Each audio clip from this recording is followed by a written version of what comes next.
അദ്ദേഹം ചിത ഒരുക്കുന്ന ഇടത്തേക്ക് കൊണ്ടുവരികയാണ്. മംഗലവുമായി മംഗലം ചുമലേറി മകൻ നിൽക്കുന്നു. ബിന്ദുവിൻ്റെ മൃതദേഹം സംസ്കാരത്തിന് മുന്നോടിയായിട്ടുള്ള ചടങ്ങുകൾ പൂർത്തിയാക്കി കട്ടുപുതച്ച് ചിതയിലേക്ക് കൊണ്ടുവരികയാണ്. 54 വയസ്സായിരുന്നു ബിന്ദുവിൻ്റെ പ്രായം. സ്വന്തം മകളുടെ ചികിത്സാർത്ഥം കോട്ടയം മെഡിക്കൽ കോളേജിൽ എത്തിയതാണ്. ആ ചികിത്സയ്ക്ക് പണം കണ്ടെത്താൻ തന്നെ ഒരു പാവം വീട്ടമ്മ എത്രത്തോളം കഷ്ടപ്പെടണമെന്ന് നമുക്കറിയാവുന്നതൊക്കെ നമ്മുടെയൊക്കെ കണ്ടുകൊണ്ടിരിക്കുന്നവർക്കൊക്കെ അനുഭവങ്ങളിലൂടെ ഉള്ളതാണ്. ഓരോ ആശുപത്രി കേസുകൾ വരുമ്പോൾ എത്രത്തോളം പ്രതിസന്ധിയിലാകും ഒരു സാധാരണ കുടുംബത്തിൻ്റെ ജീവിതക്രമം എന്നത്. ആകെ അവതാളത്തിലായി പോകുന്ന സ്ഥിതിയാണ്. അതിനെയൊക്കെ എങ്ങനെയൊക്കെ മറികടന്ന് മകൾ പഠിക്കുകയാണ്. ആ പഠനം പൂർത്തിയാക്കി മകളും മകനുമൊക്കെ സുരക്ഷിതമായൊരു അവസ്ഥയിലേക്ക് തങ്ങളെ കൈപിടിച്ചുയർത്തുമെന്ന് ഏതൊരു അച്ഛനെയും അമ്മയും പോലെയുള്ള ഒരു പ്രതീക്ഷ ബിന്ദുവും വെച്ച് പുലർത്തുന്നു. കാരണം ബിന്ദുവിനെക്കുറിച്ച് ബന്ധുക്കളും നാട്ടുകാരും ഒക്കെ പറയുമ്പോൾ നമുക്കറിയാം ബിന്ദു എത്രത്തോളം ആ കുടുംബത്തിന് വേണ്ടി തൻ്റെ ജീവിതം ഒഴിഞ്ഞു വെച്ചതാണ്. അപ്പോൾ ബിന്ദുവിൻ്റെ അമ്മ എന്ന് പറഞ്ഞ കമ്പ്യൂട്ടറായിരുന്നു. അവിടുത്തെ എല്ലാ കണക്കും കാര്യങ്ങളും എല്ലാം, അതായത് കിട്ടുന്നതെല്ലാം ഓരോ നാണയവും അരിമണി കൂട്ടുന്നത് പോലെ കൂട്ടി വെച്ച് തൻ്റെ മക്കളുടെ ജീവിതം സുരക്ഷിതമാക്കാൻ വേണ്ടി ശ്രമിച്ചിരുന്ന ഒരു അമ്മയാണ് നമ്മുടെ ഒരു പിഴവുണ്ട്. ഇതല്ലാതെ ഒരു അപകടത്തിൽ സംഭവിച്ചാൽ സ്വാഭാവികമാണ്. പല അപകടങ്ങളും നമ്മൾ ദിവസവും കണ്ടുകൊണ്ടിരിക്കുന്നത്. പക്ഷേ ഇത് വരുത്തി വെച്ചതാണല്ലോ എന്നതാണ്. 12 വർഷം മുൻപ് 2013 പൊളിച്ചു നീക്കണം, ഈ കെട്ടിടം ഉപയോഗിക്കരുത് എന്ന് റിപ്പോർട്ട് നൽകിയ കെട്ടിടം 12 വർഷം കഴിഞ്ഞു, ഒരു വ്യാഴവട്ടം കഴിഞ്ഞും അത് ഉപയോഗിക്കുന്നു. അവിടുത്തെ ശുചിമുറി ഉപയോഗിക്കവേ അത് തകർന്നു വീണ് മരണം സംഭവിക്കുമ്പോൾ അതിനാരാണ് ഉത്തരവാദി എന്നതിന് ഒറ്റ ഉത്തരമേ ഉള്ളൂ, നമ്മുടെ സിസ്റ്റമാണ്. ആ സിസ്റ്റത്തിൻ്റെ ചുമതല വഹിക്കുന്നവരാണ് ഉത്തരവാദികൾ. ആ ഉത്തരവാദിത്തമുള്ളവർ അതിന് മറുപടി പറഞ്ഞേ മതിയാകൂ.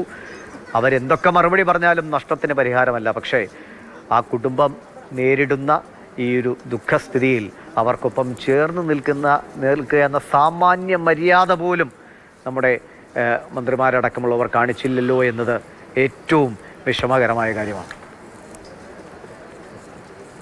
ബിന്ദുവിന് വിട നൽകുകയാണ്. സംസ്കാര ചടങ്ങുകൾ നടക്കുകയാണ്. ആ ചിത അല്പസമയത്തിനകം കൊളുത്തപ്പെടും. ബിന്ദു ഈ മണ്ണിലെ ജീവിതം അവസാനിപ്പിച്ച് മടങ്ങുകയാണ്. ഈ കുടുംബത്തിൻ്റെ കണ്ണീരിന്, അവരുടെ സഹനത്തിന് ആരാണ് സമാധാനം പറയേണ്ടത്?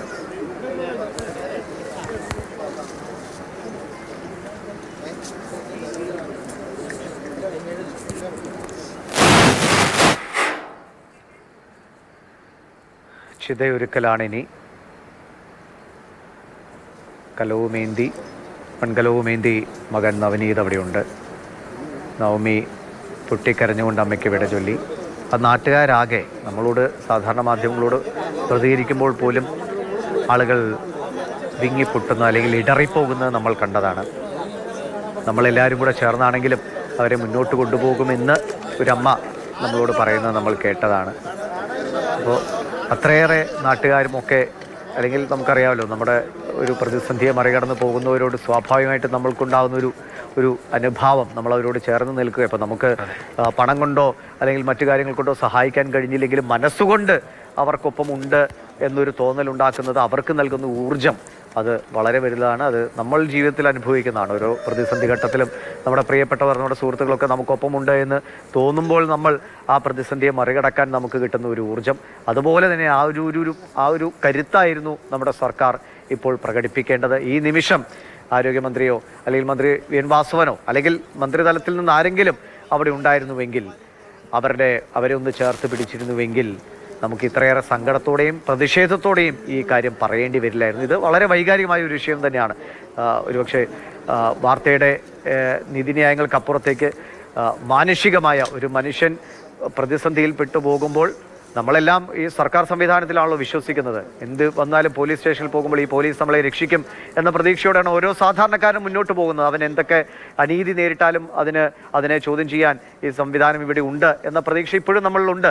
പലവിധ വ്യത്യസ്തമായ അനുഭവങ്ങളൊക്കെ പലർക്കും ഉണ്ടായിട്ടുണ്ടെങ്കിൽ പോലും ആ പ്രതീക്ഷ നമ്മൾ കൈവിട്ടിട്ടില്ല. പക്ഷേ ആ പ്രതീക്ഷ കൈവിട്ടു പോകുന്ന അവസ്ഥയിലാണ് ആ കുടുംബം എന്നതാണ് നമ്മളെല്ലാം ഒരേപോലെ ഈ സംഭവത്തിൽ ഒരു വേദനയിൽ പങ്കുചേരാൻ പ്രേരിപ്പിക്കുന്നത്.